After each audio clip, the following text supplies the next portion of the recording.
Buenas tardes con todos y todas, bienvenidos a esta segunda jornada de este ciclo de conferencias Derecho Constitucional y Régimen Económico. Como les habíamos comentado el día de ayer, el día de hoy vamos a contar con la distinguida participación de algunos expositores internacionales que desde sus aproximaciones, ¿no?, a su realidad local van a compartir con nosotros eh, algunos asuntos, algunos aspectos relacionados precisamente con el derecho constitucional económico.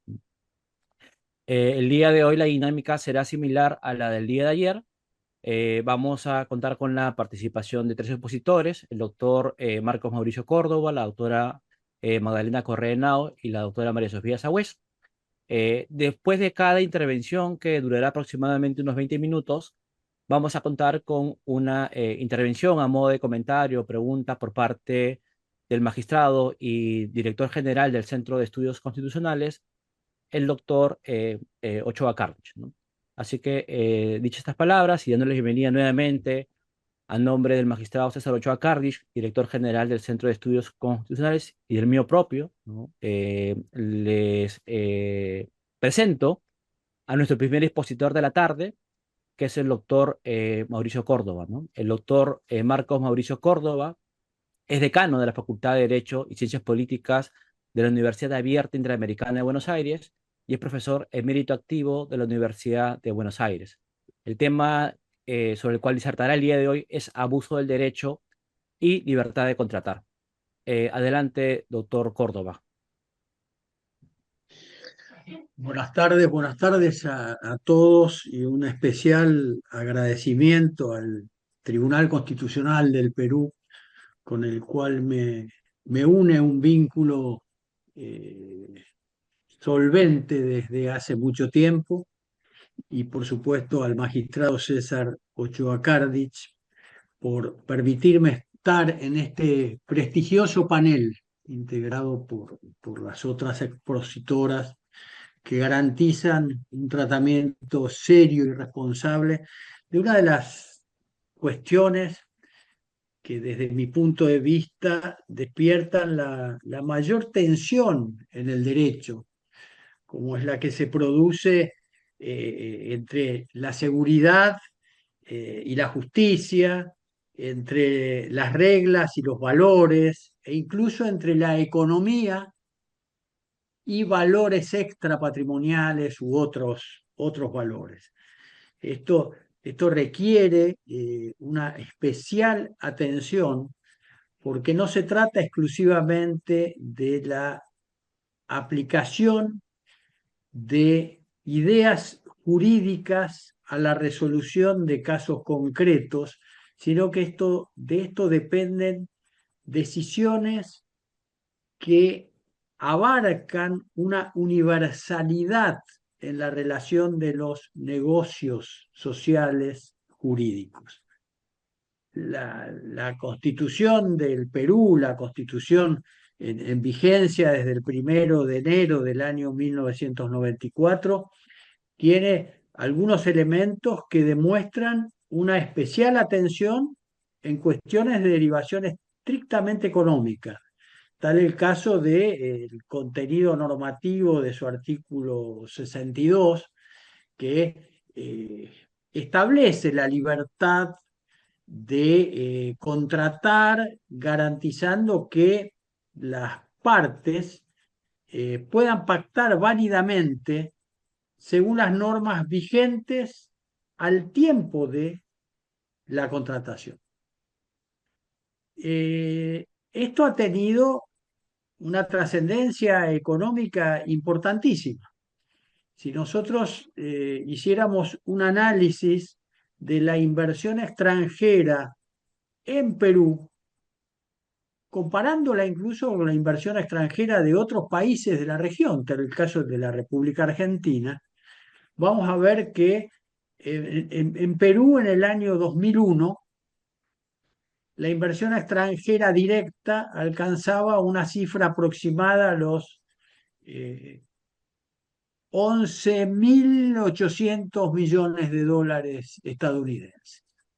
Por esa época, la inversión extranjera directa en la Argentina era algo inferior a los 80.000 millones, era algo así como 79.500 millones de dólares estadounidenses.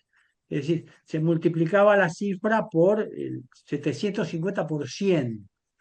Y si vamos haciendo un análisis progresivo, vamos a ver que todavía en el año eh, eh, 2015, o a partir hasta el año 2015, había una muy superior inversión extranjera en la Argentina respecto que en el Perú. Es decir, las consecuencias, según las que atribuyen algunos autores, tal el caso de un expresidente de este prestigioso tribunal donde hoy nos desempeñamos, el doctor Augusto Augusto Ferrero Costa, que atribuía la consecuencia de ese ingreso de capitales extranjeros al Perú al contenido normativo del artículo 62 de la Constitución, por la garantía, por la seguridad que le da a la inversión extranjera de que quede establecido un régimen jurídico inalterable. Hasta el año 2015 todavía había una superioridad de la inversión en la Argentina respecto del Perú, pero ya a partir de ahí no. En el año 2015, Perú, que ya les digo, en esta remembranza que hago yo, a partir del año 2001 habíamos empezado con 11.000 millones de dólares, en el 2015 estaba en 91.000 millones de dólares. Y la Argentina seguía en los algo menos de 80.000 millones, 79.000 millones. En el año 2021, Perú llegó a los 123.000, 124.000 millones, y en el año pasado, el año 2023, casi a los 140.000 millones, 138.000, 139.000 millones. Y la Argentina, que los incrementó en el año 2023, pero todavía aún continúa con un número inferior al de Perú.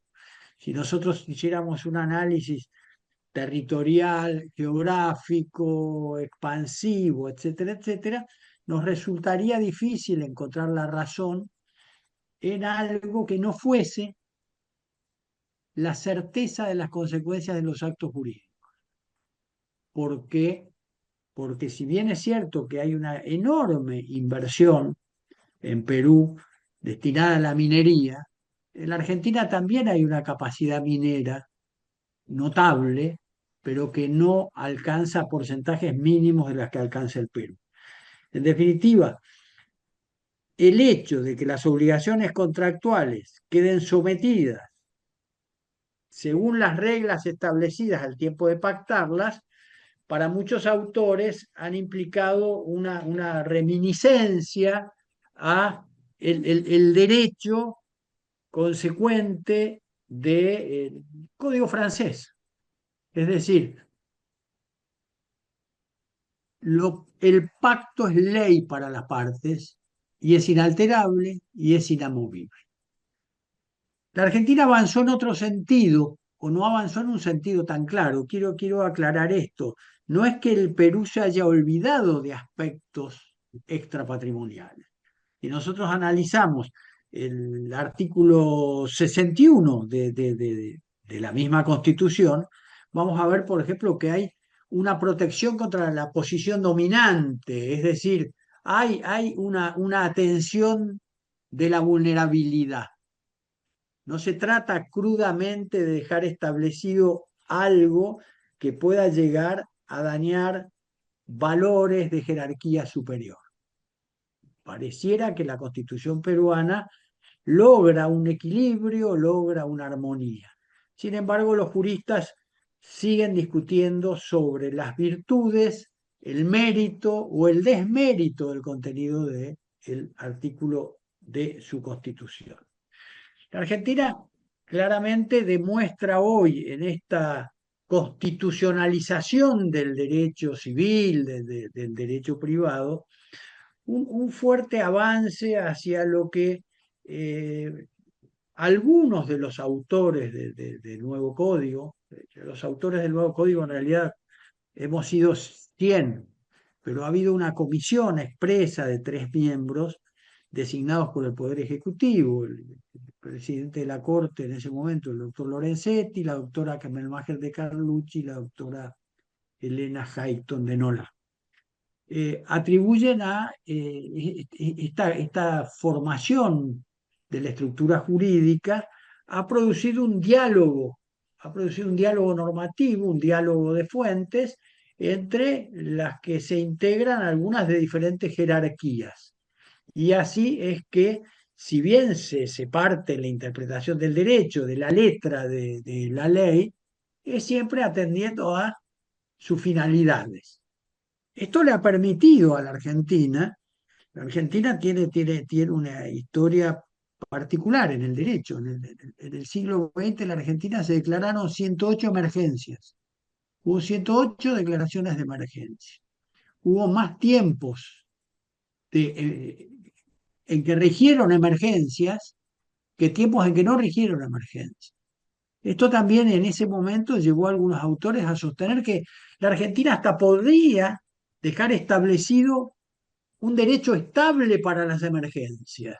Es decir, tener un derecho para las épocas de normalidad que no eran las épocas de habitualidad, porque la habitualidad era la emergencia, y tener establecido lo en aquel momento, y recordando la última gran emergencia financiera, económica, la que se desata a fines del año 2001, el derecho argentino, y aún todavía no existían los textos del actual Código Civil y Comercial de la Argentina, pero los jueces, con sus creaciones, con su doctrina jurisprudencial, buscaron soluciones de equidad a través de lo que denominaron eh, un principio de compartir el sacrificio, es decir, compartir el sacrificio que había que hacer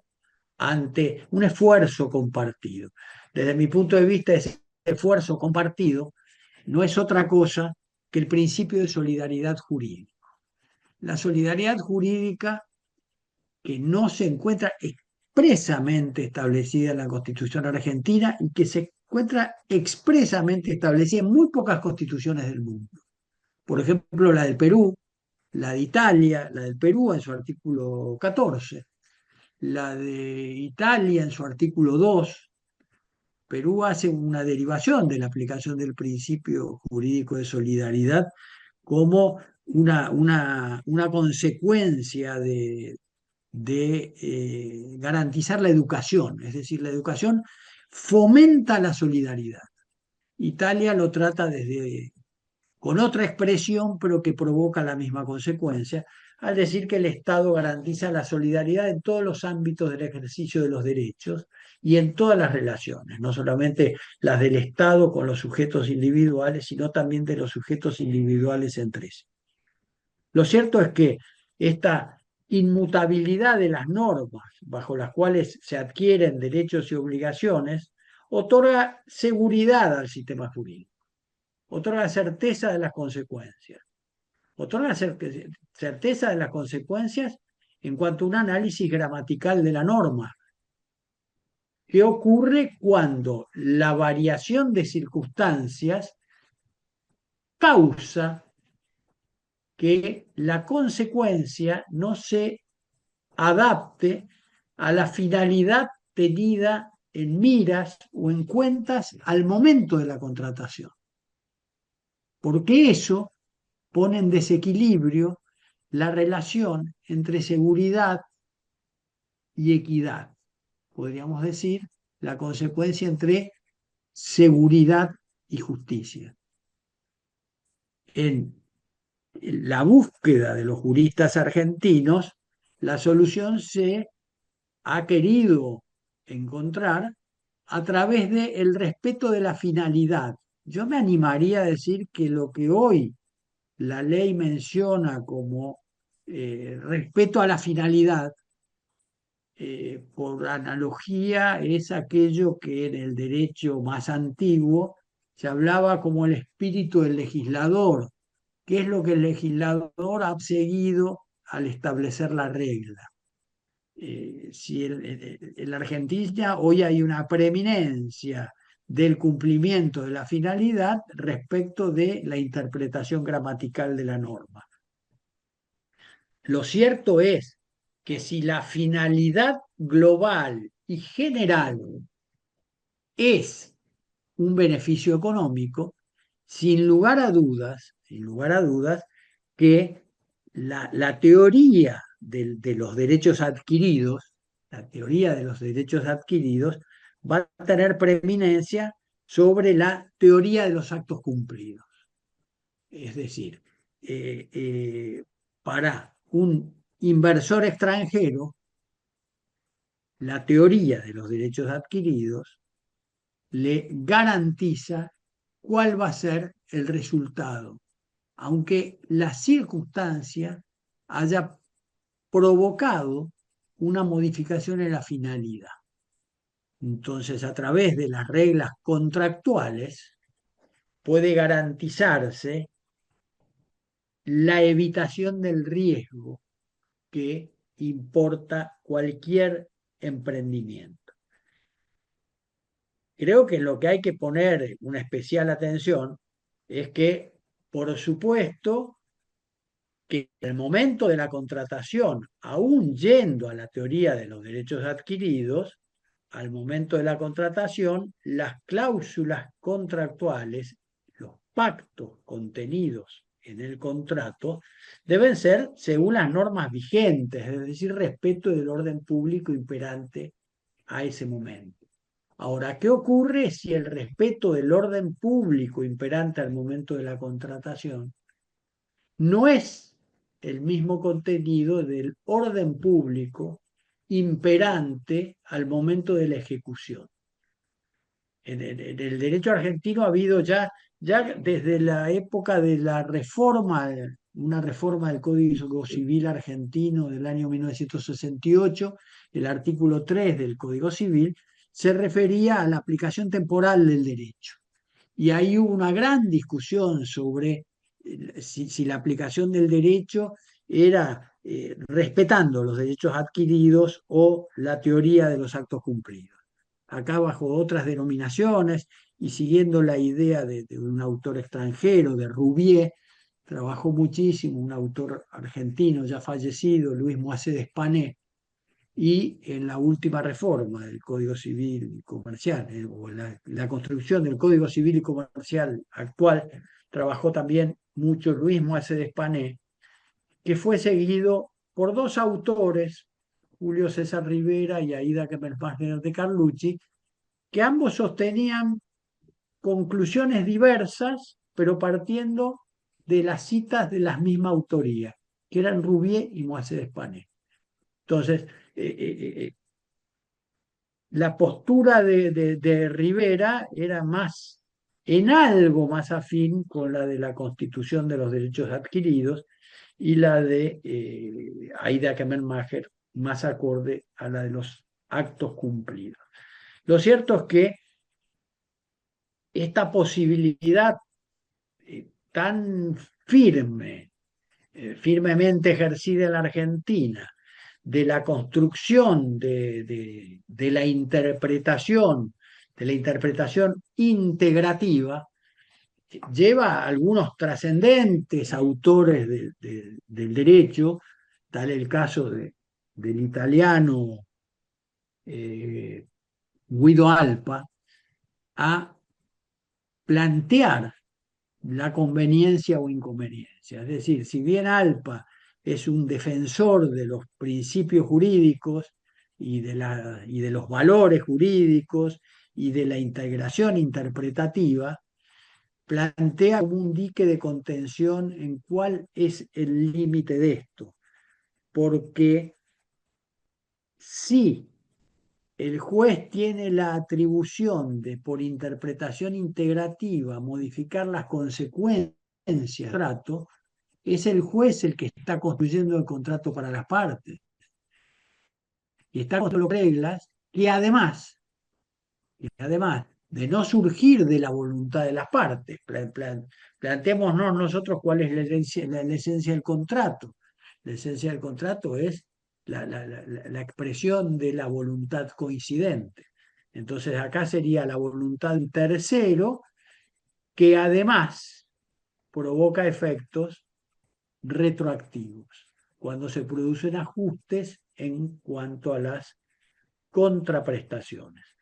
Hay que poner atención, creo yo, en esta tarea de intentar buscar el uso útil de esta regla del artículo 62, en que eh, el abuso del derecho, el abuso del derecho que ha tenido un gran desarrollo en la República Argentina, ya a partir de tomar la noción de reglas del Códice de 1942 en Italia, pero que son reglas.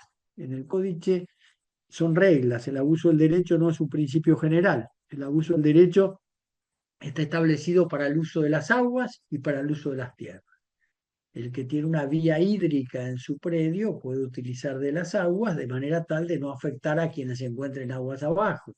Y quien usa sus propias tierras lo puede hacer en la medida que no afecte, en principio, a los linderos. Esto se extiende. Lo cierto es que de estas reglas, en la década del 50, en la Argentina, un autor, Jan Vías, en un anteproyecto de código, lo convirtió, intentó convertirlo en principio general y finalmente una comisión que terminó su tarea en el 1968 lo incorporó al Código Civil y Comercial como principio general.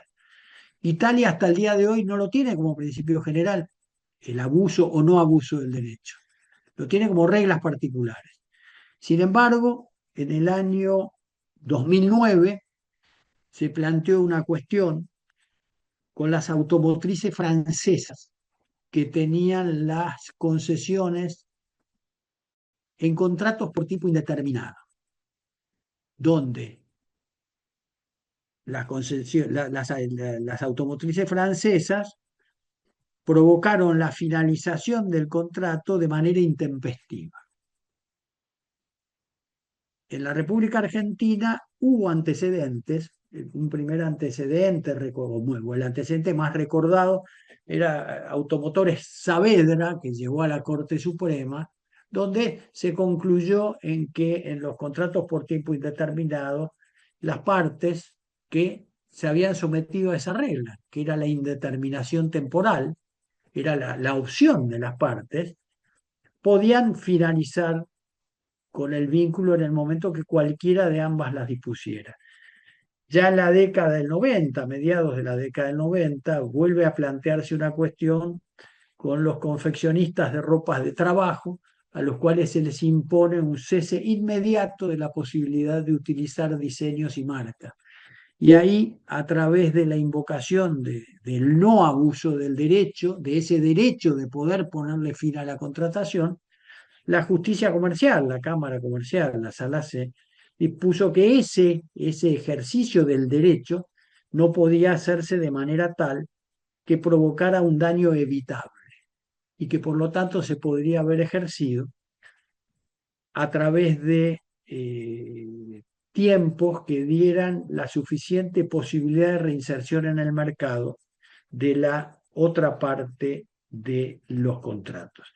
En definitiva, si nosotros hiciéramos un análisis económico de la cuestión, diríamos que el contenido del artículo 62 de la Constitución peruana ha provocado una consecuencia enriquecedora. Si nosotros hiciéramos un análisis partiendo de la base de principios generales del derecho, tendríamos que, en todo caso, ampliar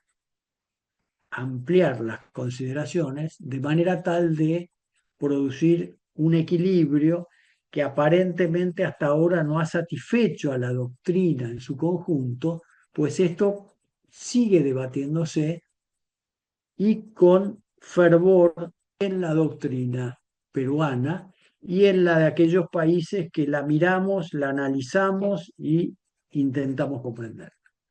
Muchísimas gracias.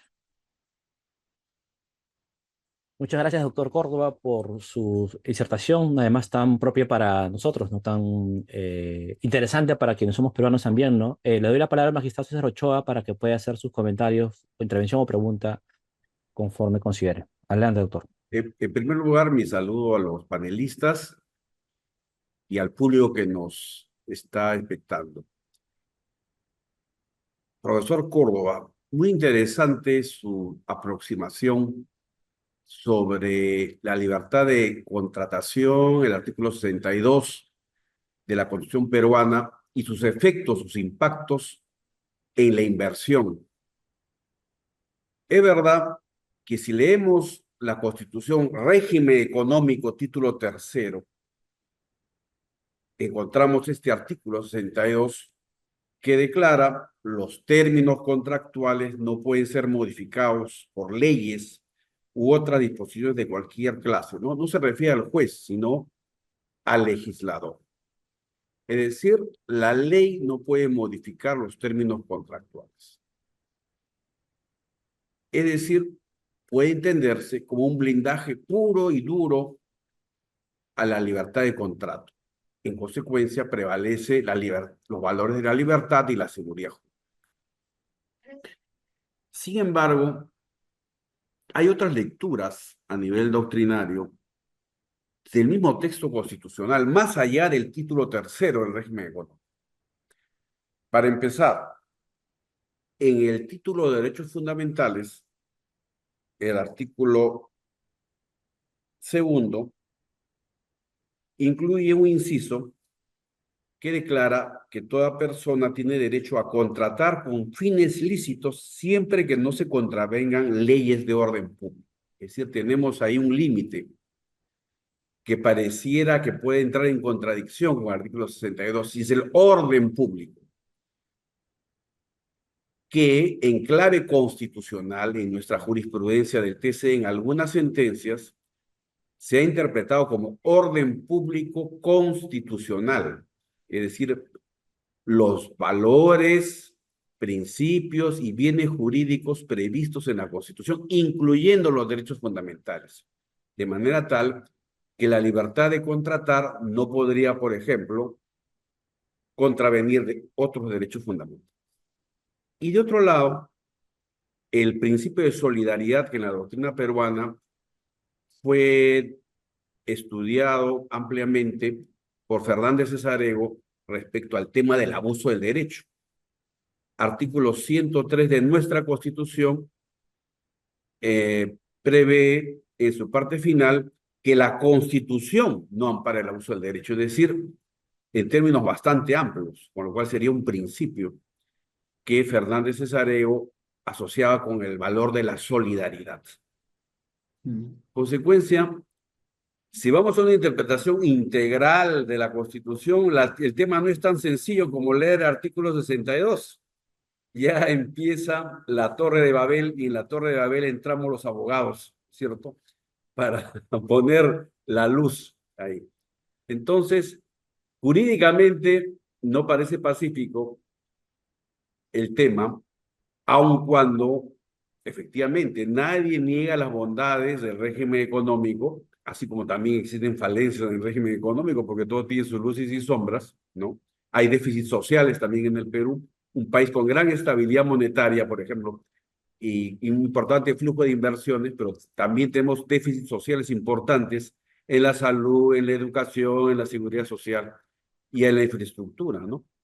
Entonces, siempre vienen los cuestionamientos, ¿no? Políticos, y eso es lógico, normal. ¿Qué nos podría comentar sobre esto a la luz del principio de buena fe que usted también ha trabajado y ha difundido ampliamente? Esa es mi pregunta. Sí, sí, yo estoy totalmente de acuerdo con lo que expuso, doctor.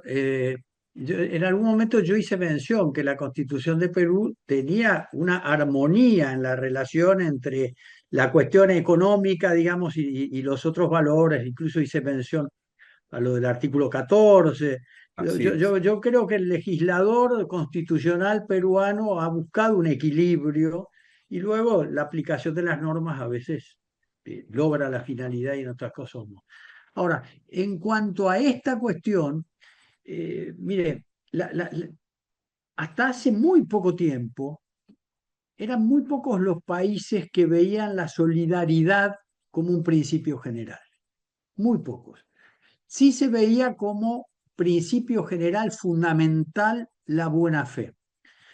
No solo yo y autores tales como Troyano, consideran que entre la buena fe y la solidaridad existe una relación complementaria, casi integrativa. El ejercicio de la solidaridad requiere de la buena fe.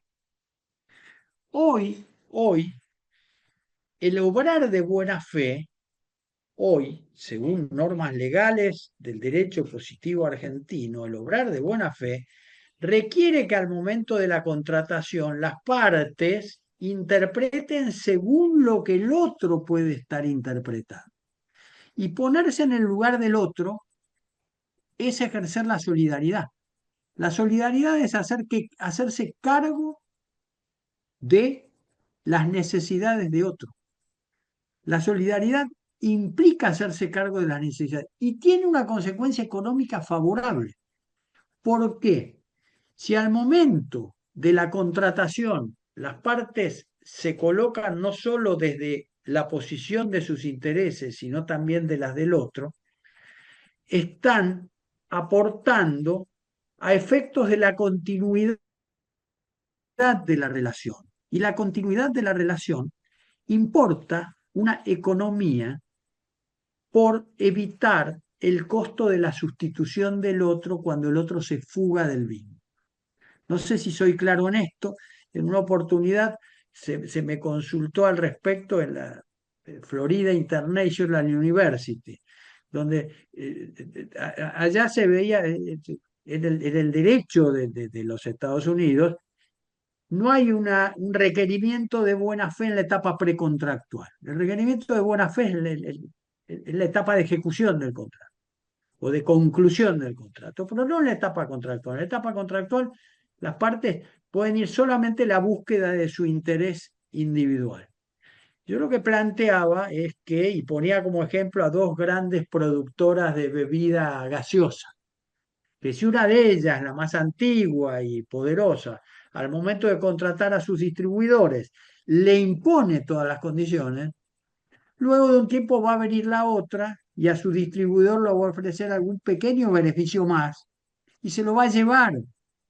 Y este otro va a tener que sustituirlo y esto tiene un costo económico en tiempos, etcétera, etcétera. En definitiva, si hubiera sido solidario y hubiera contratado poniéndose en el lugar del otro, habría una estabilidad en la relación. ¿A qué voy? Que desde mi punto de vista, la solidaridad jurídica, que es un género integrado por dos especies, una que es la solidaridad espontánea, no exigible, y otra que es la solidaridad exigible, la que tiene un legitimado para hacer que se cumpla. Esas dos especies integran ese género. Y ese género no puede ser ejercido si no es con buena fe.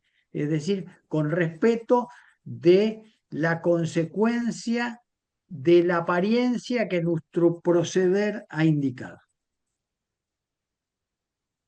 Muchas gracias por su respuesta, profesor Córdoba. Gracias, doctor. Bien, es el turno ahora de la profesora Magdalena Correa Henao. La profesora, bueno, paso a presentarla. La profesora Magdalena Correa es docente investigadora del Departamento de Derecho Constitucional de la Universidad Externado de Colombia, es abogada egresada de la Universidad Externado, es especialista en Derecho Constitucional y Ciencias Políticas del Centro de Estudios Políticos y Constitucionales de España, es especialista en Derecho Administrativo de la Universidad Externado de Colombia, máster en Administración y Gestión Pública de la Universidad de Amberes y doctor en Derecho por la Universidad Carlos III de Madrid. La profesora Magdalena Correa nos hablará sobre libertad de empresa y Estado constitucional. Adelante, doctora Magdalena Correa. Bueno, muy buenas noches. Comienzo por agradecer a magistrado, amigo, doctor César Ochoa, y al Centro de Estudios Constitucionales, al Tribunal del Perú, por lo honrosa de la invitación, tanto más pues en compañía del profesor Córdoba y de una querida amiga, la doctora Sagüez, con quien hemos tenido compincherías en otros escenarios académicos eh, muy bellos. Voy a hacer una presentación, entonces permítanme compartir. Listo. Desde el principio. Un momentico. Muevo esto. Exacto. Exacto. Bien. El contenido de la presentación y el propósito de la presentación de algún modo se reduce a responder a la pregunta sobre lo que es la libertad de empresa en el Estado constitucional. Y para esos efectos voy a desarrollar en el tiempo establecido, espero cumplirlo, los siguientes puntos. Primero, es un derecho constitucional de contenido económico. Segundo, en cuanto a su estructura, es un derecho de libertad, de igualdad y de garantía. Tercero, es una pieza esencial de la Constitución económica. Cuarto, esencia de la empresa y de la economía. Y finalmente es entre un derecho fundamental y fundamentalista. Para cerrar con una conclusión o coda. En primer lugar, se trata de un derecho de contenido económico de la Constitución, que no el único, porque este actúa, se consagra, se ejerce junto con otras libertades de tal contenido. Libertades, algunas de la misma familia de la libertad de empresa, como entendidas libertades económicas liberales y de mercado, y los derechos económicos que han venido con el constitucionalismo social y por eso se marcan en términos de derechos económicos sociales, postsociales y ambientales. Y en efecto, en esta primera lista pues tenemos los primeros, libertades y derechos económicos liberales y de mercado, propiedad, libertad contractual, libertad de trabajo, derechos adquiridos, derechos de los consumidores y dentro de este conjunto está la libertad de empresa y la competencia económica.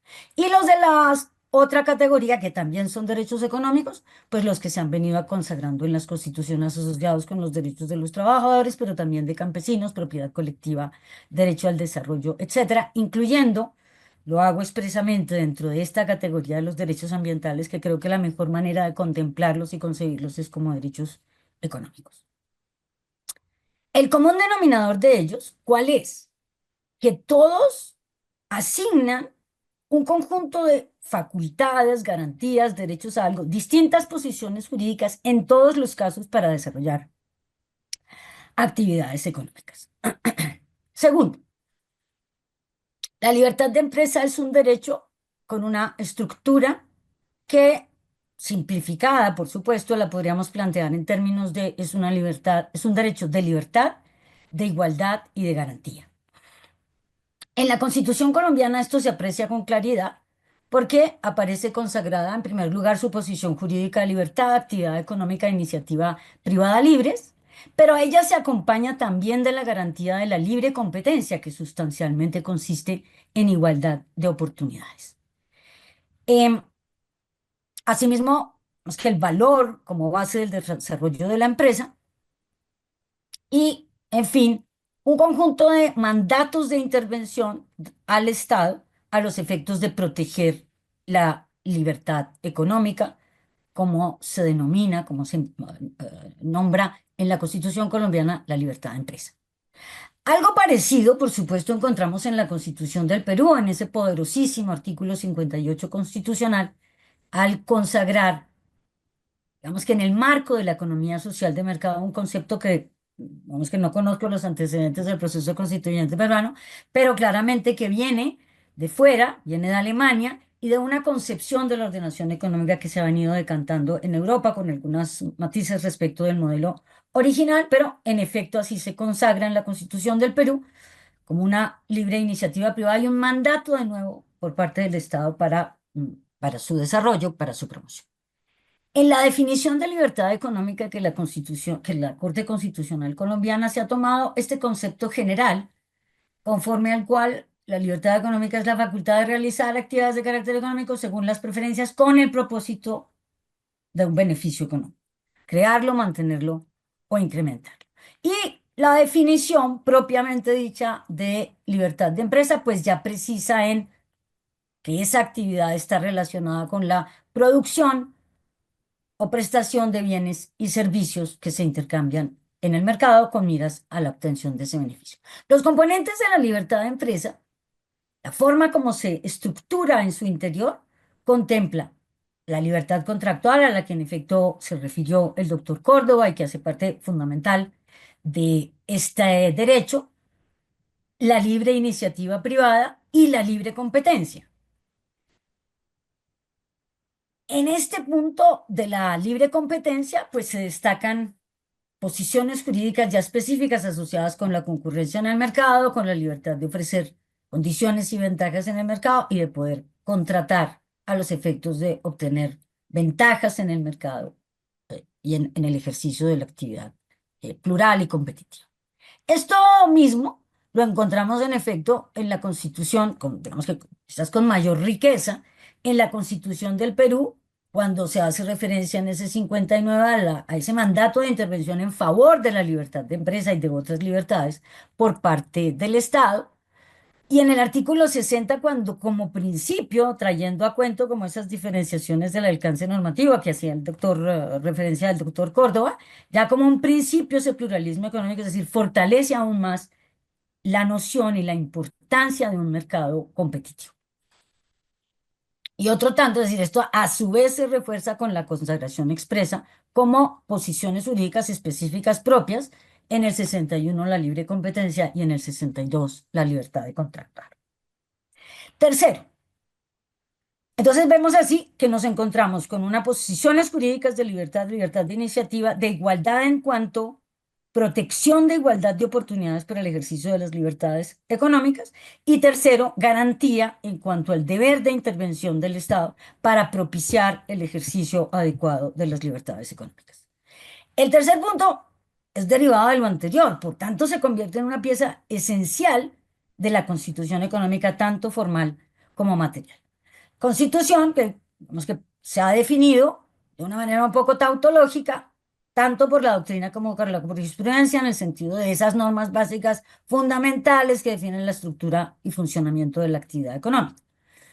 Y asimismo lo ha recogido la Corte Constitucional colombiana en muchas decisiones, entre ellas esta en la que se juzgaba una ley que desarrollaba elementos del contrato de franquicia, al señalar que se trata de esa parte fundamental de esa parte de la Constitución en las que se definen, vamos, que esos elementos superiores con relación a la economía y a los derechos asociados con ella y a la vida económica. En esta configuración de la Constitución económica, a su vez, es más compleja, es decir, no solo se nutre de la libertad económica y de la intervención en favor de la libertad económica, sino que es más compleja en el entendido de que contempla unos principios sustanciales, la economía de mercado en donde está la libertad de empresa, pero también el Estado social de derecho, así como unos principios procedimentales de decantación de los mandatos relacionados con todos los contenidos de la Constitución, pero también de la Constitución económica y por consiguiente de la libertad de empresa, como el principio democrático por la importancia de la ley para el desarrollo, concreción y delimitación de la libertad económica, pero también la internacionalización de las relaciones económicas como parte de los mandatos expresos de la Constitución colombiana.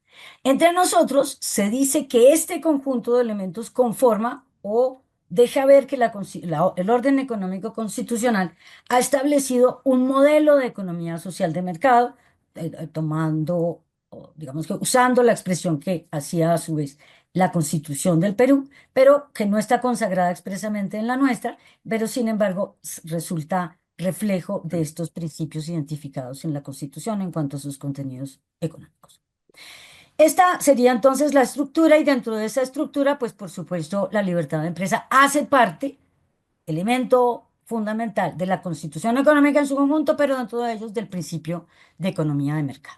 Teniendo a la intervención pública, eso sí, digamos, importante necesaria en todos los planos o siendo manifestación de ella en todos los principios. Cuarto, asimismo podríamos decir que la libertad de empresa es fundamento jurídico de la empresa como unidad y de la economía. Esto en la medida en que las definiciones, y permítanme esta fuente como tan popular, pero a decir verdad bastante útil, teniendo en cuenta la definición de empresa, en donde nos damos cuenta que efectivamente sí, es decir, la libertad de empresa, ¿qué la activa desde el punto de vista del derecho? El ejercicio de una libertad constitucional. Y esto, digamos, que se ve claramente reflejado y resulta muy fácil de, digamos, que entender desde la definición de empresa como, de nuevo, una organización que busca un beneficio, que produce unos bienes y servicios para satisfacer las necesidades, pero que actúa en el mercado para satisfacer las necesidades, pero con la búsqueda de ese lucro. Y digamos que lo mismo podría derivarse de una definición ya jurídica del Código de Comercio de Colombia, que en el artículo 25 señala con relación a la empresa, de nuevo, actividad económica organizada para estos procesos económicos, digamos que de prestación, de producción de bienes y servicios. En el concepto de economía, de nuevo nos damos cuenta, por lo que se entiende economía, que resulta ser entonces también la empresa y la libertad de empresa base de no solamente del desarrollo, sino de la economía en cuanto tal. Esto tomemos, por ejemplo, la definición del profesor Homero Cuevas, entendida como aquella que estudia los fenómenos que ocurren en procesos de producción para satisfacer necesidades, agregando elementos que no aparecían en la definición, pero que hacen parte de la economía y que son fundamentales, la escasez. Y asimismo, resulta que cuando se mira la empresa en su complejidad, nos damos cuenta de que con ella también, o a ella también se vinculan otros intereses, intereses relacionados con la empresa porque hacen parte de ella los intereses de los trabajadores, los intereses de los consumidores, pero también los intereses de las demás asociaciones, grupos de interés, proveedores, clientes, pero también Estado, comunidades aledañas a donde se adelanta la operación, cuyos derechos estarán vinculados directamente o indirectamente por afectación por el ejercicio de la actividad empresarial. Y en ese, eh, y tanto más trascendental cuando cada vez más es la empresa y por consiguiente el ejercicio de la libertad económica de la que se deriva la producción de bienes y servicios que se materializan casi todos los derechos. Por lo pronto, los derechos sociales, alimentación, salud, vivienda, etcétera, fundamentales para los individuos, son prestados a partir del ejercicio de libertades económicas, por no ahondar en ejemplos más profundos. Quinto,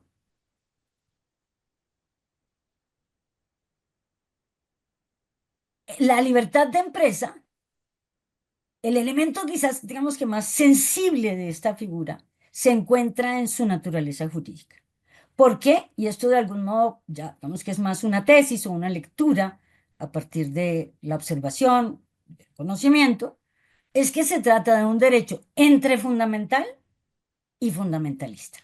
Tendríamos que partir de una perplejidad y es que la libertad de empresa, llamada así, o con las definiciones que acabamos de señalar, incluido el elemento de la libre competencia, no es un derecho humano, en el entendido de que no está consagrado en el derecho internacional de los derechos humanos. Y tampoco, valga anotarlo, cosa que llama mucho la atención, la libertad y los derechos de los consumidores. Sin embargo, tendríamos que decir, pero es un derecho que está en la Constitución y por consiguiente fundamental. Tendríamos que decir, no sé cuál ha sido el curso que ha tenido en la jurisprudencia constitucional peruana, ni en la de la Argentina, por mencionar los países que están aquí representados, pero en Colombia ha hecho carrera una idea, que muy tomada, trasplantada del constitucionalismo social europeo, y es que la libertad de empresa no es per se un derecho fundamental, cosa que también se suele decir respecto del derecho de propiedad. Por eso, entonces se entiende que su limitación es amplia, es decir, son ampliamente limitables y delimitables ¿Por qué? Porque desde la propia Constitución está consagrado, lo vimos en ese 334, con un conjunto de elementos que describen desde la Constitución el derecho con limitación. La función social, la obligación social, el bien común, el interés general, etc. Y hay mandatos constitucionales expresos asociados con la limitación, es decir, con el deber del legislador de disponer de las limitaciones que están previstas y que se claman para la realización de otros bienes constitucionales. Cuando se trata entonces de verificar la constitucionalidad de esas limitaciones, entonces el juez constitucional ha tenido unos criterios como que se preserve su núcleo esencial, digamos, que obedezca a finalidades constitucionales, dentro de ellas la solidaridad, y que la limitación responda a criterios de razonabilidad y proporcionalidad, aplicando por lo general el test leve de constitucionalidad, es decir, respetando y siendo deferente con el legislador.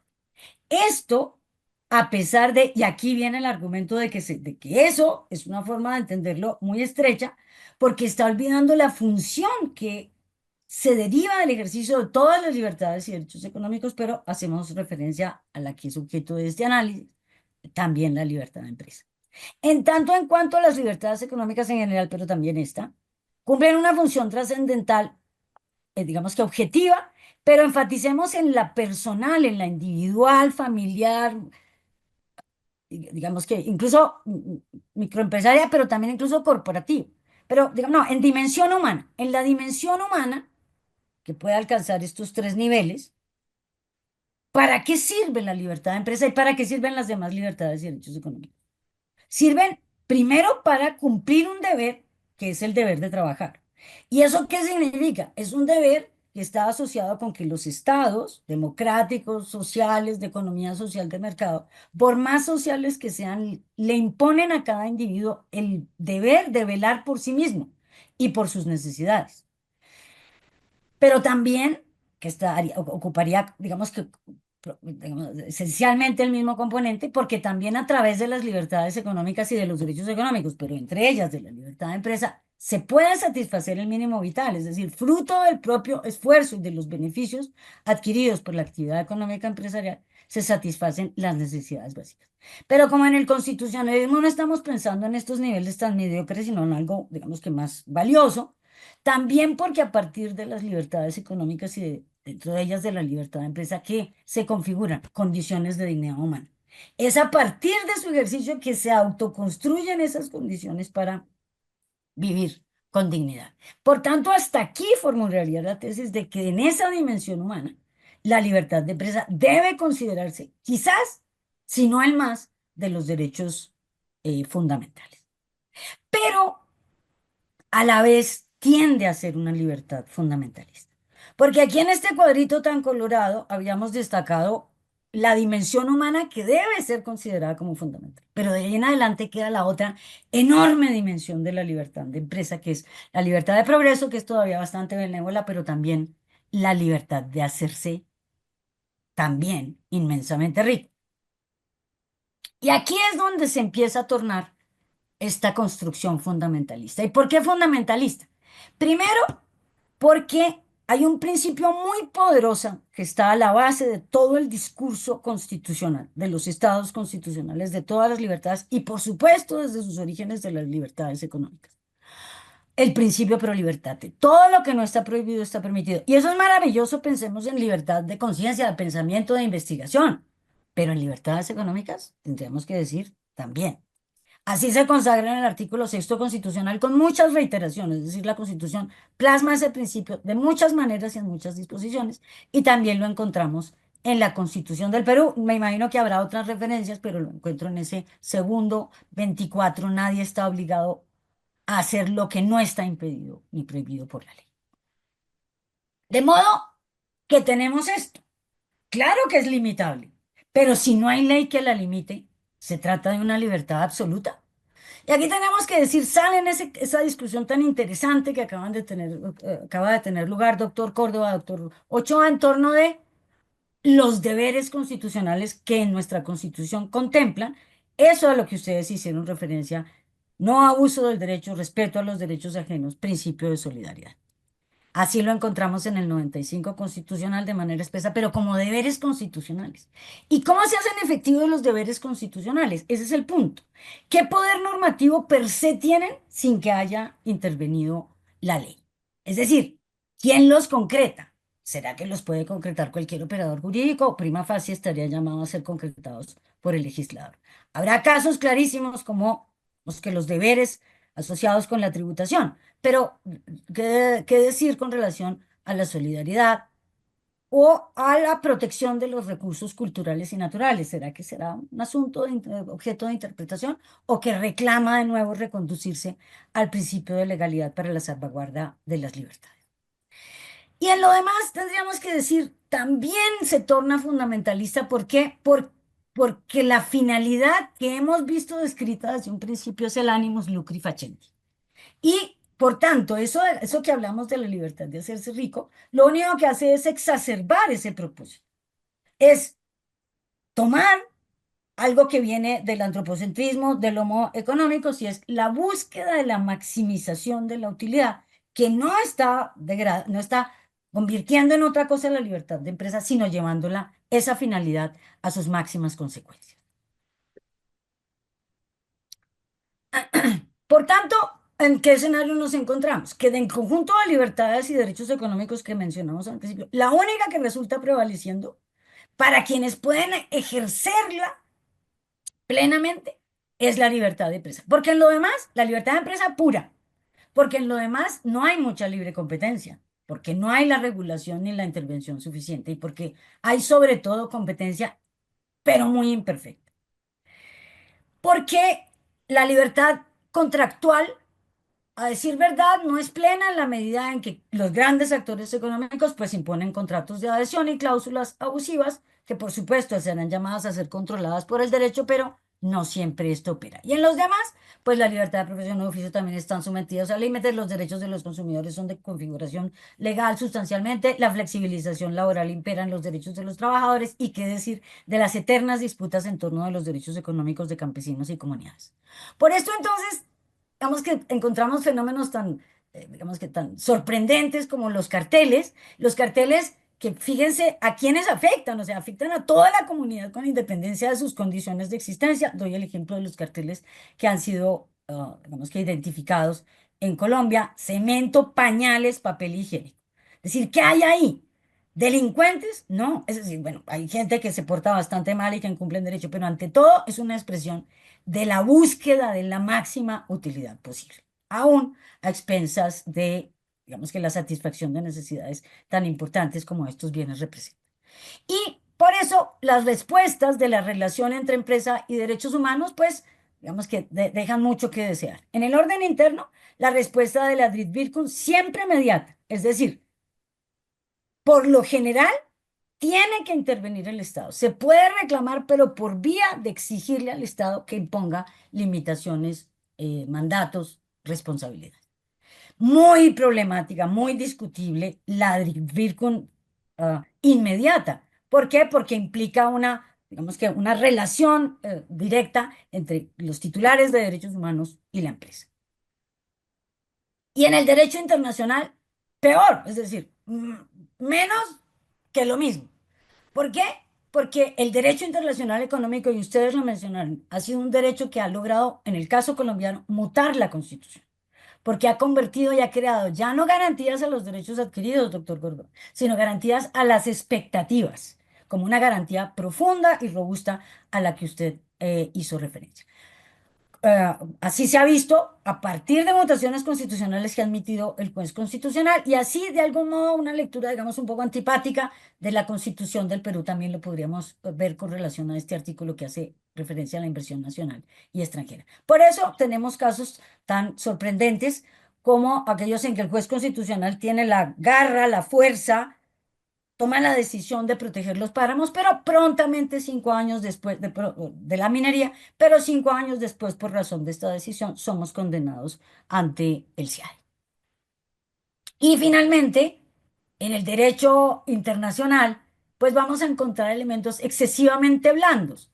El Global Compact, los Objetivos de Desarrollo sostenible, y esa propuesta, esa sí que sería de un tratado internacional que haga referencia a la responsabilidad por casos, por violaciones de derechos humanos por parte de empresas. Pero este proyecto, hago énfasis en él, que generaba tanta expectativa, que ha tenido tanto debate, en definitiva, por más de que se siga debatiendo, no está concebido para crear obligaciones directamente a las empresas.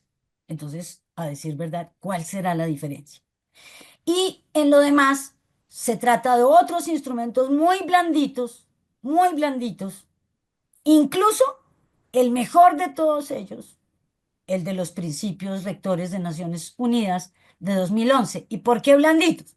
Porque, a decir verdad, todos se plantean con normas vinculantes para el Estado, pero voluntarias, prima facie, para las empresas. La CODA finalmente expuso en estos 4 minutos largos que me he tomado para concluir, señalaría.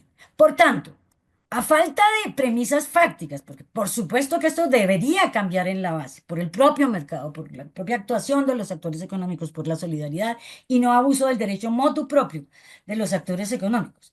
A falta de autorregulación, a falta de esa solidaridad, a falta de un ejercicio en torno al bien común, del bien particular, pero también del bien común, por parte de los actores económicos que corresponden a los estados, a las organizaciones internacionales, a los legisladores y gobiernos. Y a falta de ello, querido magistrado del Tribunal Constitucional, a los jueces, garantizar, por una parte, las dimensiones fundamentales de la libertad de empresa, en esa dimensión humana tan importante para las personas, el fortalecimiento de la competencia, porque la competencia es la verdadera democracia de los mercados, y la definición, adjudicación y concreción de la función social en los planos de las relaciones internas y también de la actuación de las empresas en planos más allá de los nacionales. Muchas gracias. Muchas gracias, profesora Correa. Ahora le doy la palabra al doctor Ochoa para que haga sus comentarios o preguntas. Adelante, doctor Ochoa. Gracias. Profesora Correa Henao, muy interesante la presentación sobre la Constitución colombiana en materia de régimen económico. Yo tenía algunas reflexiones a propósito de la Constitución del Perú. La Constitución de 1979, o sea, la anterior a la actualmente vigente, también declaraba el régimen económico como economía social de mercado, ¿no? Siguiendo a la doctrina alemana. Pero, comparada con la Constitución vigente, daba más instrumentos, confería más instrumentos, facultaba más mecanismos de intervención del Estado en la economía. La Constitución vigente también define en el artículo 58 el régimen económico como de economía social de mercado. Sin embargo, el rol de intervención del Estado parece más acotador, definitivamente, si hacemos una comparación. Me da la impresión que la Constitución colombiana, que asume como principio de definición el Estado social de derecho, reconoce un rol de mayor intervención del Estado en las relaciones económicas. Y sobre eso quisiera que usted ahonde, tanto en el tema, por ejemplo, de las emergencias económicas, ¿no?, como en las situaciones de normalidad. El Estado puede intervenir más allá de corregir fallos del mercado. ¿Cuál es ese tipo de intervención constitucional o dentro del marco constitucional que se puede ejercer? Hay casos que la jurisprudencia de la Corte colombiana ha determinado como vulneraciones a la Constitución económica. Esa es mi pregunta. Muchas gracias, magistra. Bueno, yo encontré bastantes disposiciones de intervención muy interesantes en la Constitución peruana, pero tendría que decir, nosotros tenemos, digamos que una pieza fundamental que quizás que le da la razón a lo que usted ha señalado, y es hay un mandato general de intervención en la economía en cabeza del Estado. Una de las disposiciones que más me gusta a mí de la Constitución porque me parece que refleja esa dualidad tan interesante de Estado social de derecho y de economía de mercado se encuentra en el artículo 334 de la Constitución que determina que el Estado es director general de la economía. Es decir, va en línea a lo que usted dice. Es un principio que irriga y que además está descrito en todo el proceso económico de todos los sectores de la economía. O sea, se logra una redacción tal que uno ve ahí a toda la economía. Y los propósitos de esa intervención son enormemente ricos porque son tanto pro mercado, para alentar al mercado, para enfrentar los problemas, las fallas de mercado, pero también pro Estado social. Y al decir pro Estado social, pues va a suponer intervención, inyección de recursos, pero también va a suponer afectación de las libertades, derechos económicos y de la propiedad a través de un sistema tributario. Entonces, ese mandato de intervención es un mandato que está orientado tanto a proteger la economía de mercado como a proteger los propósitos, los objetivos, las finalidades, los derechos que nutren su componente social. Eso se dice muy fácil y por supuesto que eso es difícil. Y en definitiva, la intensidad con que la intervención tiene lugar va a depender mucho de los gobiernos. Y volviendo al punto de la deferencia que ha tenido el juez constitucional con la intervención económica, porque entiende que tiene un espacio amplio de ese constitucionalismo político, es decir, que la constitución se lo deja a las autoridades políticas, al legislador y a los gobiernos, entonces digamos que la forma en que se decanta la constitución va a depender de los gobiernos. Desde el año 91 de nuestra Constitución, los gobiernos dicen que están en una onda y todo, pero todos han sido, digamos que más favorables a la profundización de la economía de mercado, más, digamos que de manera menos estructurada a la profundización del Estado social de derecho. Esto ha sido más adelantado por la Corte Constitucional y por los jueces de derechos humanos que por los legisladores. En materia, digamos que, y un instrumento particular, digamos que un instrumento común que aparece en el 334, pero que lo mencionábamos en el 333, hace alusión a los mandatos asociados con la protección específica de las libertades económicas y del funcionamiento del mercado, con, digamos que el alcance relativo con respecto a los actores fuertes del mercado de controlar no la posición dominante, sino su abuso. La emergencia económica, ahí sí tendríamos que decir, la Constitución del 91 retoma una figura que había quedado concretada en la Constitución anterior, introducida en un acto legislativo en el año 1968, al contemplar dentro de los estados de excepción, no solamente aquellos relacionados con el orden público, y bueno, la guerra, que ojalá eso pues, sea solamente un cuento y nunca nos pase, sino el estado el estado de excepción de emergencia económica, social y ecológica, que por cierto, naturalmente, fue el que se empleó con ocasión del COVID en el año 2020. Aquí en esta institución se crean, por supuesto, es decir, per se ya significa mucho poder y una alteración de esa intervención. ¿Por qué? Porque va a ser una intervención directa del gobierno sin pedir permiso. Pero se han previsto algunos mandatos, algunas garantías, ese es un importante avance de la Constitución del 91, con las que se asegura, si no la temporalidad, si la precisión, la necesidad, la oportunidad, la pertinencia de esas intervenciones, dado que se comprende que se trata de una alteración, una perturbación honda del orden constitucional y de a quien corresponde ordenar las libertades y los derechos económicos, o por consiguiente las reglas generales que vienen del Estado hacia el mercado, pero con el propósito de sortear una situación crítica. No sé si, bueno, los casos de la jurisprudencia, pues hay muchos casos que en donde podemos apreciar, vamos que en este último ejemplo del COVID, vimos, era muy fácil que se declarara constitucional que se declarara constitucional el decreto de declaratoria. Pero de ahí en adelante, ¿eso qué significa? Que el juez constitucional es muy deferente con las medidas específicas que aplica el gobierno.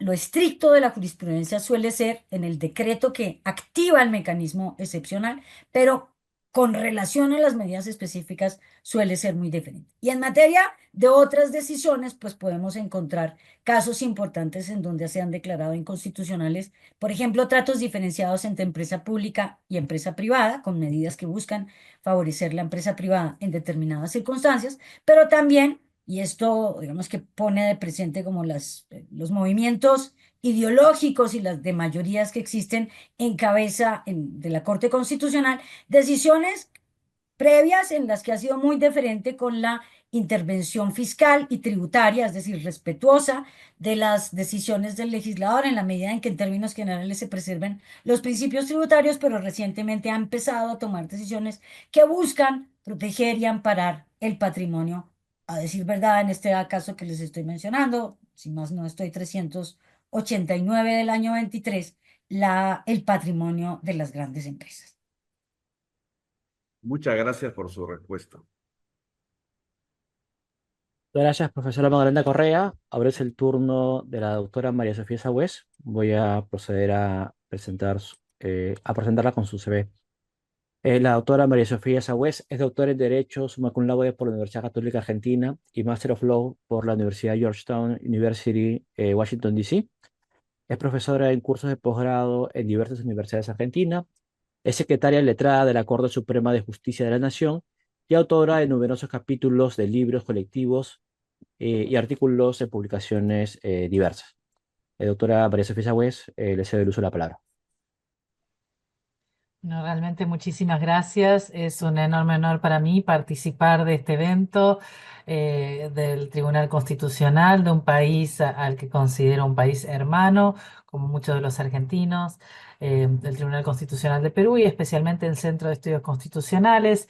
Agradezco muchísimo la convocatoria y la posibilidad de participar con tan importantes expositores, especialmente la querida Magdalena Correa, que como bien como mencionó anteriormente, hemos compartido otros escenarios, otros eventos.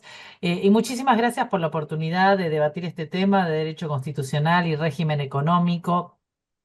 El tema ha sido analizado con suma profundidad y me pareció interesante analizar el derecho constitucional, el régimen económico desde la óptica de la jurisdicción constitucional. En el caso de Argentina sabemos que el sistema es difuso, pero desde la óptica de la Corte Suprema de Justicia de la Nación, a través de la puntualización de algunos elementos de tensión en torno a la conceptualización y el desarrollo del régimen económico constitucional. Por lo tanto, voy a señalar 5 o 6 puntos de tensión para que estos sirvan como escenarios disparadores de un análisis comparado con el sistema peruano. El primer punto que vamos a encontrar, el primer elemento que vamos a encontrar, y es un tema muy interesante, es cómo en el caso de Argentina se carece en el régimen constitucional de un capítulo, de un título específico sobre régimen económico de la Constitución o orden económico constitucional. Esta falta de un capítulo, esta falta de una sistematización que visibilice, que posicione, que le otorgue una sistematización clara a las distintas pautas que existen sobre lo que es el régimen económico constitucional, no significa, por supuesto, que la Constitución no tome partido, que la Constitución no tenga en su interior cláusulas de contenido de derecho constitucional económico. Lo que la tiene son dispersas y en un escenario muy particular. La Constitución argentina es una constitución que data de 1853, encuentra su génesis en ese momento histórico y ha recibido después modificaciones de suma trascendencia, especialmente en lo que tiene que ver con régimen económico 2, la reforma del 57, la impronta del constitucionalismo social y su impacto en el régimen constitucional argentino, y finalmente la reforma del 94, que ahonda el constitucionalismo social e incorpora innovaciones importantes en torno a instituciones de naturaleza económica. Pero esa falta de sistematicidad, el hecho de que sea una constitución reformada, una constitución emparchada, en lugar de una constitución que sistemáticamente visibilice de manera consistente las normas relativas al orden económico, ha planteado que coexistan y permanezcan en vigencia en la Constitución Nacional cláusulas que tuvieron la génesis en un momento constituyente caracterizado por un liberalismo individualista y cláusulas de índole social y cláusulas que refieren específicamente a límites o legitimación y límites de la intervención del Estado en materia económica que coexisten en esta norma que presenta esas distintas perspectivas, esas distintas personalidades. Entonces, aquí ya tenemos un punto que distingue a lo que sería la Constitución argentina con lo que sería, por ejemplo, la Constitución peruana. Y si bien el doctor César Ochoa lo planteó con mucha solvencia a la necesidad de una dimensión o una perspectiva integral del texto constitucional, que no se aísle el capítulo del orden constitucional económico en sí mismo, sino que obviamente se realice una interpretación sistemática, pero el problema que se plantea en Argentina es que en esa interpretación sistemática tenemos normas con personalidades hasta, podríamos definir, opuestas, una suerte de esquizofrenia en el texto constitucional que exige por parte del intérprete un gran desarrollo argumentativo o, si uno lo ve desde otra perspectiva, le permite al intérprete optar por un buffet de soluciones en el caso que no siempre pueden parecer consistentes y que la articulación de uno o de los otros supuestos en esos casos puede llegar a estar condicionada por una interpretación no sistemática, sino una búsqueda de una interpretación más voluntarista del texto constitucional. Entonces, ese es el primer elemento, es un problema de técnica legislativa, en este caso técnica constitucional, pero que no es menor y que nos plantea la conveniencia o no de la existencia de un título constitucional que analice este tema, la necesidad o no de que ese título sea comprendido en clave sistémica, como señaló claramente el doctor Ochoa, y la dificultad o la oportunidad que la falta de sistematicidad presenta para el intérprete. En segundo término, otro elemento que se presenta y que también genera tensión es que aquellas cláusulas que generalmente se identifican con un constitucionalismo liberal individualista de la Constitución originaria de 1853 no siempre son tan así.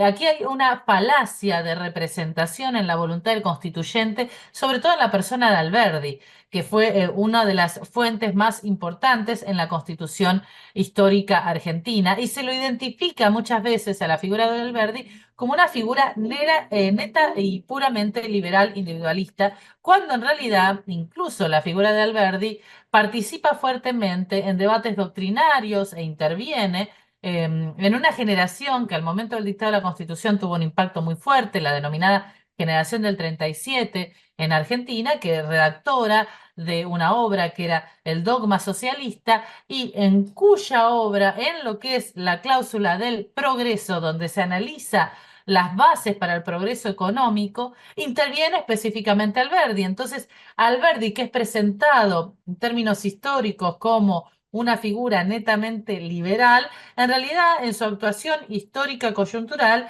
y también en las cláusulas que defiende, refiere en muchos aspectos a cuestiones tales como solidaridad o como una respuesta donde el progreso tiene que ser entendido, el progreso en clave social. Y me estoy refiriendo específicamente a la denominada cláusula del progreso, que fue una cláusula histórica en la Constitución argentina de 1853, que hoy tiene una mutación importante en cuanto a cláusula del desarrollo. Y la modificación de esas dos cláusulas, la variación entre esa cláusula histórica de 1853 y la cláusula actual, nos muestra cómo la Corte ha adoptado posiciones en materia de régimen económico, perdón, la Corte no, la Constitución ha adoptado claras posiciones en materia de régimen económico y su impacto. Fíjense lo que decía la denominada cláusula del progreso. Allá en 1853 establecía como potestad del Congreso proveer lo conducente a la prosperidad del país, al adelanto y bienestar de todas las provincias, al progreso de la ilustración, dictando planes de instrucción general y universitaria, promoviendo la industria, la inmigración, la construcción de ferrocarriles, canales navegables, colonización de tierras de propiedad nacional y la introducción y el establecimiento de nuevas industrias, así como la importación de capitales extranjeros y la exploración de ríos interiores. Fíjense cómo es una cláusula, denominada, como decíamos, la cláusula del progreso, que condicionaba y que actuaba como elemento pivotal del régimen económico constitucional, conjuntamente con la protección de la propiedad. Y en la actualidad su lugar está ocupado por el artículo 75, inciso 19 de la Constitución, que modifica esa fórmula. ¿Mm? Si bien se habla en el 18 como potestad del Congreso de proveer lo conducente a la prosperidad del país, se cambió la noción de progreso por prosperidad. Se sigue hablando del adelante y bienestar de las provincias, al progreso de la ilustración, dictando planes de instrucción general y universitaria, promoción de industria, inmigración, construcción de ferrocarriles, canales navegables, la colonización de tierras de propiedad nacional, la introducción y establecimiento de nuevas industrias y la importación de capitales extranjeros y la exploración de ríos interiores. Eso se permanece vigente en el artículo 18. Explota junto a él el nuevo artículo 19 que introduce un concepto que nos va a servir en la actualidad con una fuerte impronta en lo que es la jurisprudencia de la Corte en materia de régimen económico, sobre todo, por ejemplo, en lo que es régimen económico frente a protección ambiental, que es una de las cuestiones de mayor trascendencia e impacto económico que está desarrollando la Corte Argentina en la actualidad, como en muchos otros tribunales de la región, ¿no? Entonces, aquí el artículo 19 ya supera la noción de progreso que sigue presente en el inciso 18, pero habla del desarrollo humano e introduce la noción de desarrollo humano como elemento equidistante en conjunto con la noción de progreso económico. Y la cláusula refiere, como señaló de manera tan interesante el doctor Córdoba, refiere a la solidaridad, refiere a la justicia social. Fíjense lo que señala el inciso 19 como potestad del Congreso.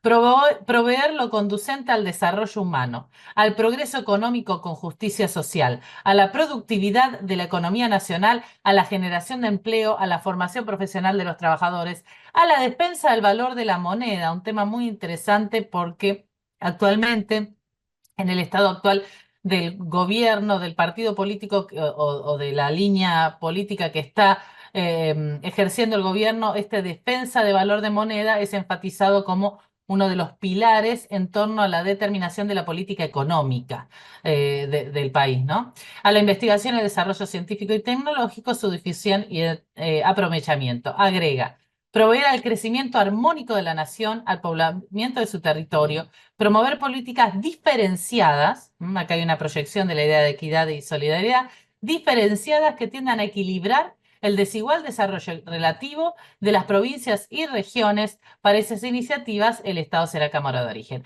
O sea que la noción de desarrollo humano y desarrollo humano en las distintas provincias, en clave de justicia social, en clave de solidaridad, asume en la Constitución del 94 una impronta determinante del orden constitucional económico. Entonces, volvamos al primer punto, falta de sistematicidad. En segundo lugar, una lectura no siempre sincera de las fuentes históricas. Y en tercer término, la aparición del desarrollo humano como protagonista en la ponderación de múltiples aspectos vinculados al orden económico. Recuerdo que la palabra de desarrollo humano en clave de desarrollo sostenible se encuentra también en el artículo relativo a la protección del medio ambiente. Pero hay otros aspectos que me interesa marcar, que es el segundo punto que caracteriza a la jurisdicción constitucional argentina frente al régimen económico, y lo ha señalado de manera marcada tanto Córdoba como lo ha mencionado el doctor Ochoa, es la permanente emergencia. La emergencia permanente o la permanente emergencia, esto significa la existencia de normas de naturaleza económica que se justifican en razones de emergencia, pero que se proyectan sine die en el tiempo, y estamos hablando no solamente por décadas, sino por casi siglos. Y esto tiene una particularidad muy importante porque en el orden constitucional argentino la emergencia económica no está regulada por la Constitución. La emergencia económica no está prevista como un estado de necesidad constitucional. Los estados de necesidad constitucionales es el estado de sitio, la intervención federal, que no refieren a supuestos de emergencia económica, sino a crisis de lo que sería el sistema republicano o situaciones de inseguridad de especial trascendencia. Pero la emergencia económica no fue prevista por el constituyente como un estado de necesidad y no se ha previsto por el constituyente normas específicas que la regulen. Entonces, lo que se ha trabajado a la luz de la emergencia económica es puramente criterios de creación pretoriana. Y sin embargo, esos criterios de creación pretoriana en torno a cómo funciona la emergencia económica, sus límites y su revisión jurisdiccional y el grado de exigencia en términos de test de razonabilidad, tienen un impacto directo porque vivimos en esa permanente emergencia económica que se ha trasladado en el tiempo. Una situación muy similar se dio con el tema de emergencia sanitaria. Nosotros,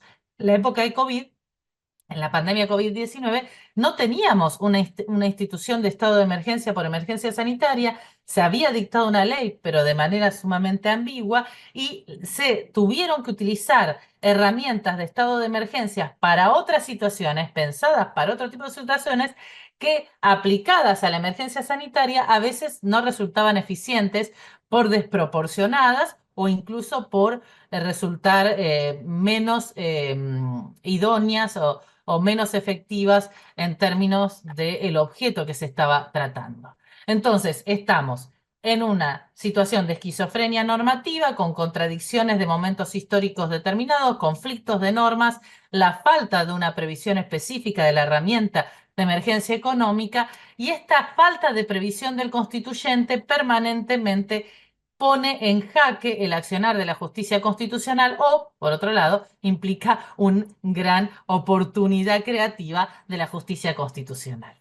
Y ahí entro a la tercera categoría que quería tratar, que es cómo la jurisdicción constitucional, la Corte Suprema de Justicia de la Nación, se ha plantado a sí misma como protagonista del orden económico y lo ha definido expresamente a través de una institución sumamente original. Pueden encontrarse algunas variables en derecho comparado, pero en su fórmula es sumamente original, que es la creación dentro de la Corte Suprema de Justicia de la Nación de una unidad u oficina que tiene como fin asistir a la Corte en materia económica. Y ustedes dicen, ¿por qué la está describiendo y no la menciona? Porque es una oficina que tiene una característica muy particular, porque es una oficina que ha cambiado de nombre. Y cuando uno analiza los cambios de nombres que ha tenido esa oficina, uno entiende lo que había atrás del por qué se da ese cambio de nombre. La oficina nace en el año 2009, con un escenario marcado y muy marcado de lo que sería activismo jurisdiccional. Es la época quizá de mayor activismo de la Corte, una Corte que había aceptado el control de convencionalidad, una Corte que hace litigio estructural, una Corte que hace políticas públicas, una Corte que decide, esto es interesantísimo, control judicial de constitucionalidad del presupuesto. Control judicial de constitucionalidad de la ley de presupuesto, no solamente por acción, sino también por omisión. ¿Mm? Un tema que en ese momento era sumamente innovador. Y en ese momento la Corte se para a sí misma y sostiene: esta Corte, como máximo tribunal del Poder Judicial de la Nación, debe adoptar, en casos que llegan a su conocimiento, decisiones que impactan, que tienen gravitación en el desenvolvimiento de las actividades económicas que se realizan en el país. Esta Corte impacta en las actividades económicas del país. Y además señala, en el considerando tercero, las resoluciones de este tribunal constituyen un dato relevante para quienes actúan en la producción, intercambio y consumo de bienes y en la prestación de servicios y para quienes, en función del bienestar general y la equidad, regulan y controlan la realización de las actividades. La Corte se reconoce a sí misma como protagonista y agente en materia económica y a su vez como referente de los protagonistas y agentes de materia económica. Suma además otro elemento, diciendo: la Corte tiene que aplicar en casos jurídicos conceptos de contenido económico, por ejemplo, monopolio, movilidad, defensa del valor de moneda, crecimiento armónico y políticas diferenciadas que tiendan a equilibrar el desigual desarrollo. Menciona distintos conceptos que están incluidos en cláusulas que nosotros diríamos de derecho constitucional económico, y en esos contenidos necesita asistencia económica. La Corte reconoce que son conceptos de naturaleza económica y reconoce que necesita la incorporación del dato económico de manera técnica para producir su jurisprudencia. El otro elemento que introduce esta Corte en esta acordada revolucionaria, que es del 2009, la acordada 36 del 2009, es el consecuencialismo o la interpretación previsora y su impacto no solamente en materia económica, pero específicamente en materia económica. Y dice: la importancia de las cuestiones reseñadas precedentemente justifica que sobre ellas se efectúe un razonable juicio de ponderación. Un razonable juicio de ponderación nos remite aquí a argumentación jurídica en clave de principios económicos, dice. No debe prescindirse, en el cual no debe prescindirse de las consecuencias que naturalmente derivan de un fallo, toda vez que constituye uno de los índices más seguros para verificar la razonabilidad de la interpretación y su congruencia en el sistema en que está engarzada la norma. Es decir, el consecuencialismo, la previsión de las consecuencias de una decisión, sirve en términos de test de razonabilidad y sirve en términos de interpretación sistemática. Fíjense todo lo que está sosteniendo este tribunal en el año 2009. Y a partir de allí encontramos muchísimos ejemplos de jurisprudencia donde la Corte traduce, traslada estos principios. Me gustaría señalar algunos muy específicos. El rechazo a la necesidad de realizar en un principio un test de factibilidad en torno al costo de los derechos. ¿Qué ocurre cuando se reconocen derechos sociales? Estos derechos tienen reconocimiento constitucional y el argumento del Estado en su defensa es: estos derechos no pueden afectar la renta pública o generaría la frustración de los programas económicos desarrollados por el Estado. Este primer tema se planteó sobre todo a la luz de la protección del derecho a la salud y el litigio estructural de asociaciones que luchaban contra el HIV y requerían por parte del Estado la entrega de lo que era en ese momento se denominaba el cóctel de drogas contra el SIDA.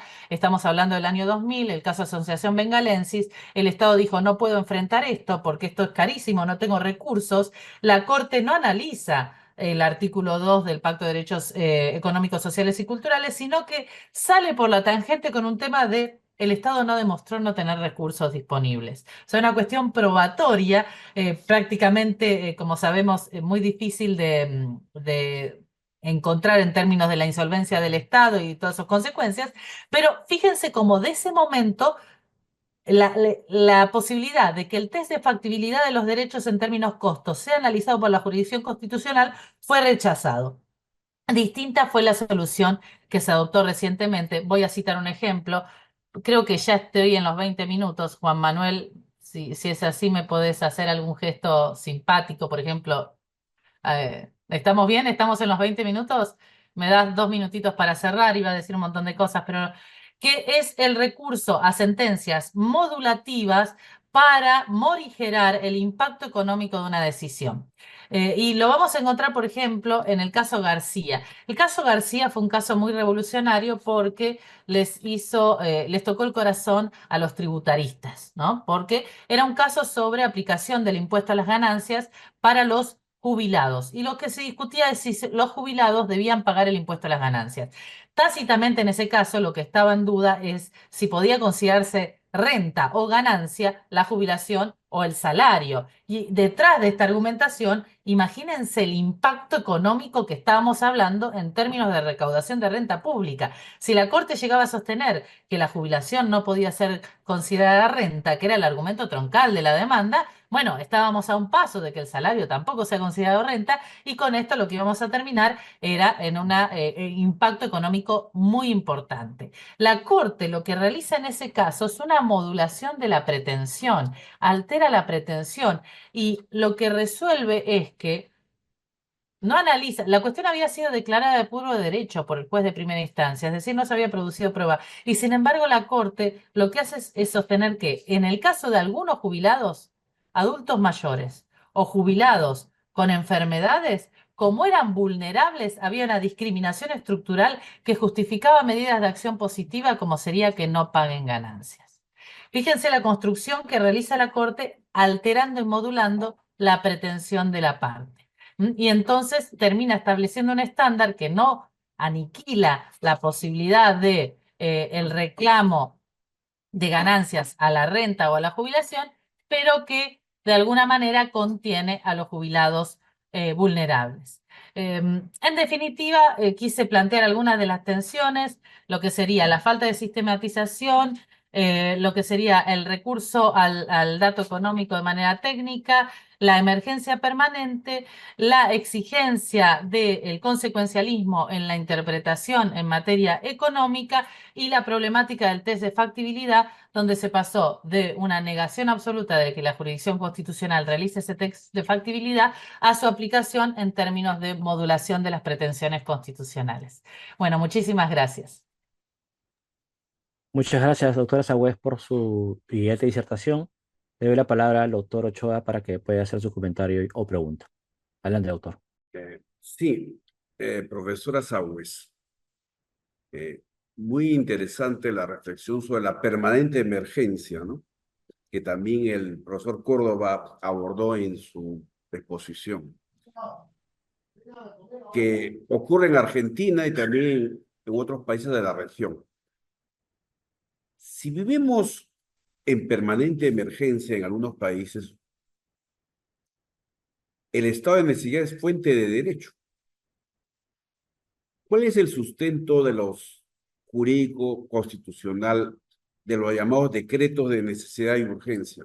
Esto a propósito, esta pregunta, que se va a cumplir un año del famoso megadecreto de necesidad y urgencia del gobierno argentino, ¿no? Que para algunos ha transformado el sistema económico. Incluso no lo he analizado, pero entiendo que ha reformado el Código Civil. Sobre eso comentaba también el profesor Córdoba.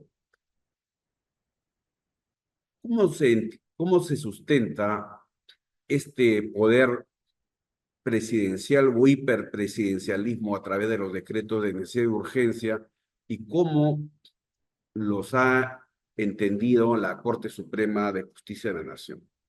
Esa es mi pregunta.